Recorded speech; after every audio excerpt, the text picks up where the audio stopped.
Bismillahirrahmanirrahim. Assalamualaikum warahmatullahi ta'ala wabarakatuh. Innal hamdalillah nahmaduhu wa nasta'inuhu wa na'udzu billahi min sururi anfusina wa min sayyiati a'malina. May yahdihillahu fala mudhillalah wa may yudhlil fala hadiyalah. Asyhadu an la ilaha illallah wa asyhadu anna Muhammadar Rasulullah. Amma ba'd.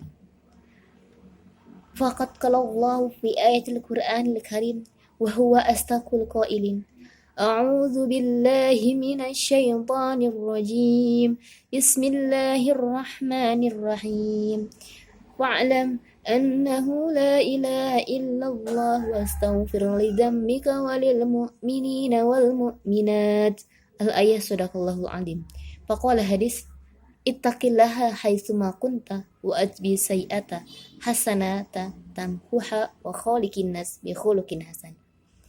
Pertama-tama dan yang paling utama, marilah kita panjatkan puja-puji syukur kehadirat Ilahi Rabbi yang telah memberikan kita nikmat iman, Islam, sehat. Tak lupa salawat beserta salam tetap tercurah limpahkan kepada Habib tertinggi, baginda tercinta yang membawakan kita dari zaman jahiliyah menuju zaman Islamiyah, dari zaman kegelapan menuju zaman terang benderang, yakni Habibana wa Nabiyana Kanjeng Nabi Muhammadin sallallahu alaihi wasallam.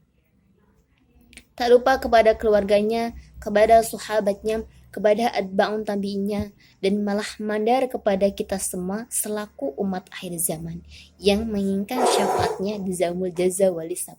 Amin amin ya Allah ya rabbal alamin.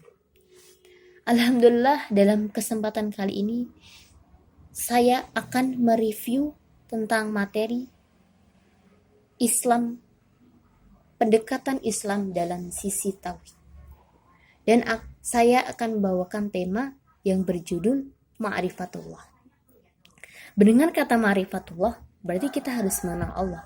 Mengapa kita harus mengenal Allah? Karena Allah itu yang menciptakan kita dan yang mengurus seluruh alam semesta ini. Dan sangat pentinglah bagi kita untuk mengenal Allah.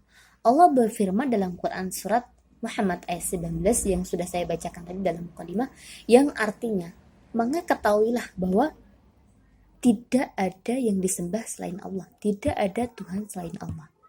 Dan mohonlah ampun atas dosamu dan dosa-dosa orang mukmin, baik itu laki-laki maupun perempuan. Dan Allah mengetahui tempat usaha dan tempat tinggal. Jadi sudah jelas dalam ayat atas bahwasanya tidak ada yang disembah selain Allah, tidak ada penanding selain Allah. Kita harus meyakini bahwa Allah itu ada. Seperti dalam artian, yaitu innallaha yuqrabu min hablil walid, yang artinya Allah itu lebih dekat, bahkan lebih dekat kepada urat nadi.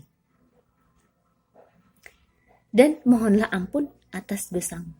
Dalam hadis qudsi mengatakan, wahai hamba-hambaku, kamu melakukan kesalahan siang dan malam, maka mohon ampunlah kepadaku. Hadis di atas menerangkan bahwasanya kita harus memohon ampun kepada Allah. Kita melakukan kesalahan dan kita harus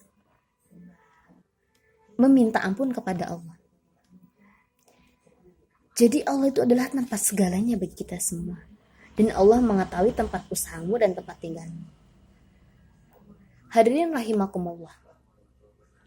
Ketika kita pengen mengenal Allah secara mendekat, secara dalam, maka kita harus meyakini bahwa Allah itu ada.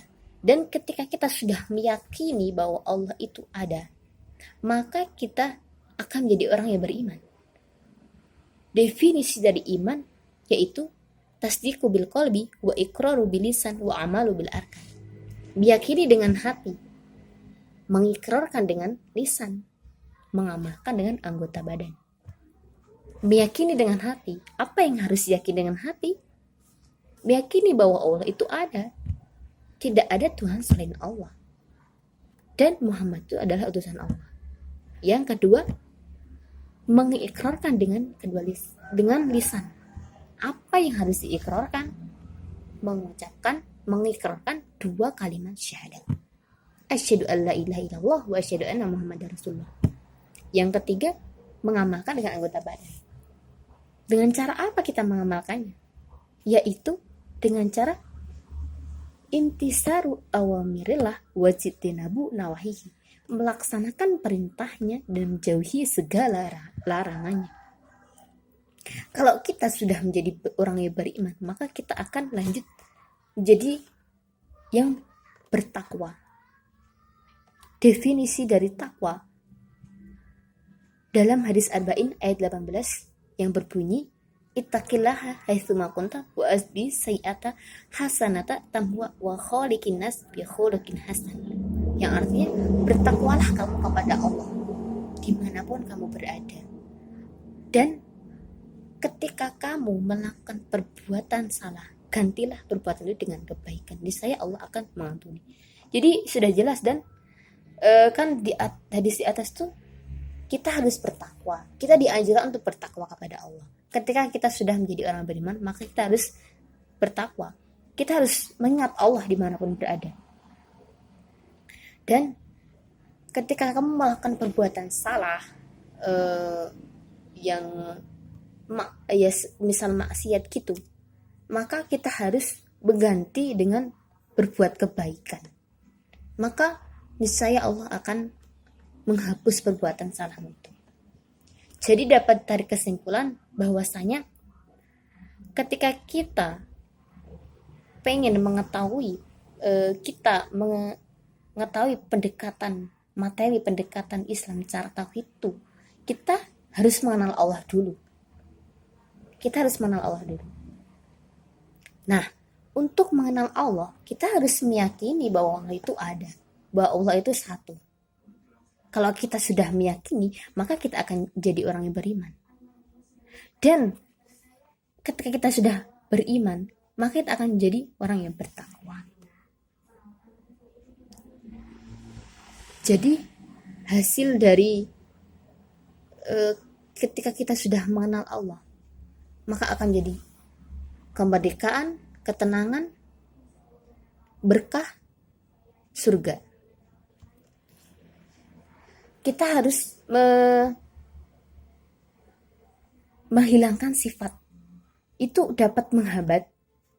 Kita mengenal Allah itu ada hambatannya, seperti fasik, sombong, zalim, dusta, dan lain-lain sebagainya. Jadi gitu. Cukup sekian materi yang saya sampaikan. Apabila ada salah kata, saya mohon maaf yang sebesar-besarnya. Undur mangkola wala tangdir mangkila.